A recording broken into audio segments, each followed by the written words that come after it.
everyone, and thank you for tuning in to this episode of Reporter's Notebook. Today, I am joined by Miss Emily, who is the co-host on our podcast called What the Politics. Hi, Emily. Hey, I'm rocking my WNCT hat today. I love to it. Point that out. Yeah. It's starting to get that season where the sun is shining, and if you're out all day, you want to protect your skin, make sure you don't get sunburned. So sunburns here. Yes, and so let's dive deep into what we talked about today, what we did today, because every Tuesday we both co-host a podcast called What the Politics, and we had someone who was very interesting talk to us today. So Emily, if you want to kind of give our listeners or people who listen to the podcast, and even the people who haven't listened to our podcast, if you want to give them a taste of what we talked about today, go ahead. Sure. So today we got to speak to someone. This is the first time actually we got to speak to someone who was actually pretty much our age, which was really fun. So we really got to have a candid conversation. So we got to interview Sherman Tylowski. He is a congressional intern in D.C. He was there during the January 6th insurrection. He was, in the Capitol buildings. He had to hide with other members of Congress.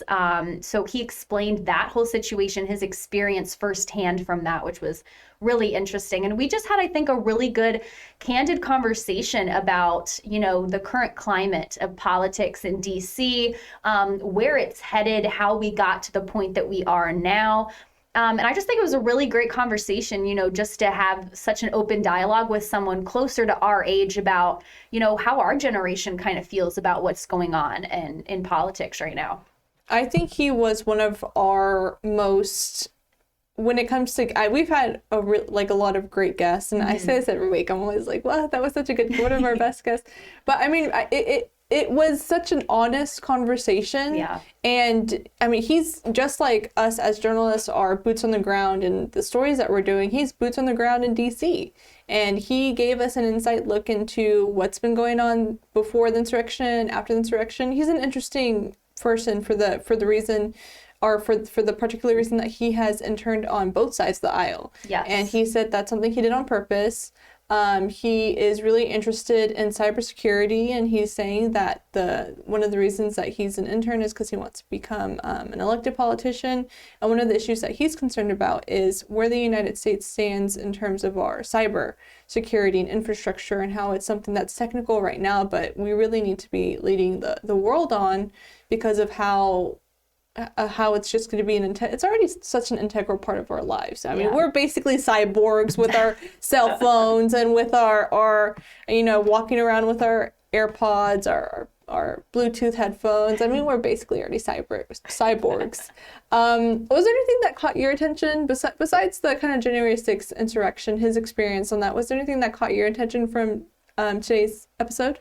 Yeah, you kind of mentioned it, but the fact that he said, he purposely chose it, he consciously chose to work for two different parties. He didn't want the experience of just, meeting politicians on one side and interacting with those politicians and only hearing their ideologies and only hearing their policy ideas. He wanted to open himself up to both sides because, him, like us, think it's so important to have those conversations and that open dialogue between people who have different opinions and different policy ideologies. So I thought that was just super fascinating that he made that conscious decision. I really want to work for both the Democratic Party and Republican Party because I want to learn the functions of both, how each of them think, why they think that way. And it's important to build those relationships. So I thought that was just really interesting. I was like, wow, go you. Right. And we didn't talk about who he interned for, or we didn't talk about who he's currently interning for. We didn't get into much. We didn't talk about the elected officials that he's worked with. We instead kind of went into a meta-analysis of what he does, going through the day of him being an intern. He says that he interned before the pandemic started, and now he's interning right now as the pandemic is going on. He says he misses giving tours. Yeah. I mean, he really enjoys being an American, and he has his own podcast where he talks about the civics, and he's really big on trying to inform people, not just himself, but other people as well, sharing that passion of what he does. And it's interesting because he actually reached out to me.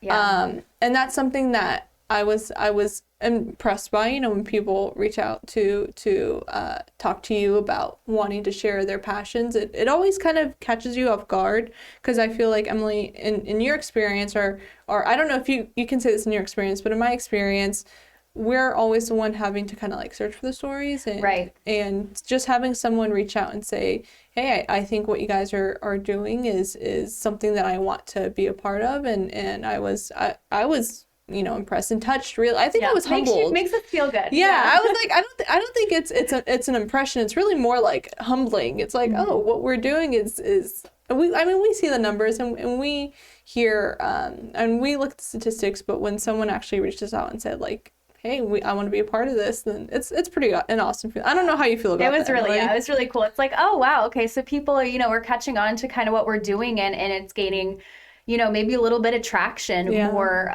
in the public, which is awesome. Because, I mean, that is our goal. We want to reach the public and just get you guys involved in our conversation. And that's kind of what Sherman is doing with his podcast as well, which is super awesome. He's, you know, really trying to open that dialogue like we are, and just have open and honest, candid conversations about the state of our political climate. And I think it's just awesome. So I think it was a privilege to talk to him. Again, somebody our own age who has kind of the same mindset as we do, going into how politics are right now and the future of them. I just think it was a great conversation. It was a great conversation. And there is something that I do, before we wrap up this, you know, edition of Reporter's Notebook, I did kind of want to talk about, there was something that we talked about in the podcast where we talk about how there's an increasing, or there's a divide in America right now with politics and polarization, and that's something we discuss every single episode, because I think, Emily, we both try to explore the root causes behind that polarization. Yeah.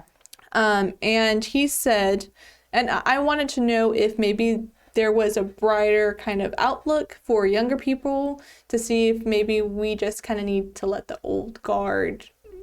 You brought it up where you're like, do we need to let the people who are now in positions, who've held these positions forever, do we just need to wait until they go on and younger people take up these positions, these elected positions?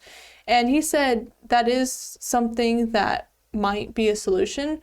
But then we also, immediately after we talked about that, we talked about how social media plays a big part in how we present ourselves to the world. And when we're on social media, we put those political labels upon ourselves. You know, people will write, oh, I'm a Democrat, or I'm a Republican, or these are the issues that I stand for, and these are the issues that I don't stand for. Not saying either way if that's good or bad. It's just that before you even meet a person and get to talk to them, you're already allowing these labels to define you. And I think that's something that people need to listen to the podcast, learn a little bit more. But that can be detrimental in not having a solution moving forward. And we go into a little bit about why, but I think that was something that, I mean, it was just a great, interesting conversation. Yeah. And as much as I want to have optimism about the future, there's still, I mean, we're still a polarized country. And we just need to explore these issues a little bit more. And having someone our age was definitely awesome to explore them with. Yeah. Yeah. Anything you want to add, Emily, before we wrap up this episode of, I was going to say What the Politics, because we've been doing What the Politics. And then we're in the digital studio, so I was about to say WNCT Now Update, because I just finished doing my Now Update. So I'm like, wait, what is this? Reporter's Notebook. Yeah. Is there anything that you want to add from our conversation? I just want to say, you know, check it out. We try not to give too much away in these reporters' notebooks. So we hopefully this is a little preview, so you guys, you know, feel inclined to go check out our podcast and learn a little bit more and join in our conversation. And again, you know, we say this every week on Reporter's Notebook. Please reach out to us. Please, you know, email us, reach out to us on social media, give us feedback, what you like, what you don't like. If there's, you know, a topic that you really want to hear us dive into and have experts, you know, give their commentary on, or if there's a special guest that you really would love us to chat with, we would love to hear your ideas and opinions on this. We do this for you guys. So all the feedback is welcome. It is always welcome. Yes, that is very true. All right, everyone, thank you so much for tuning into this episode of Reporter's Notebook. You can tune in to What the Politics at WNCT.com in the features tab in the WNCT podcast network. And there's a few other podcasts that Emily does a state of, and you can check those out. But you can check out the latest episode of What the Politics in that little tab. And you can also subscribe on Apple and Spotify podcasts or wherever you get your podcasts. Thank you so much, everyone. Have a wonderful evening.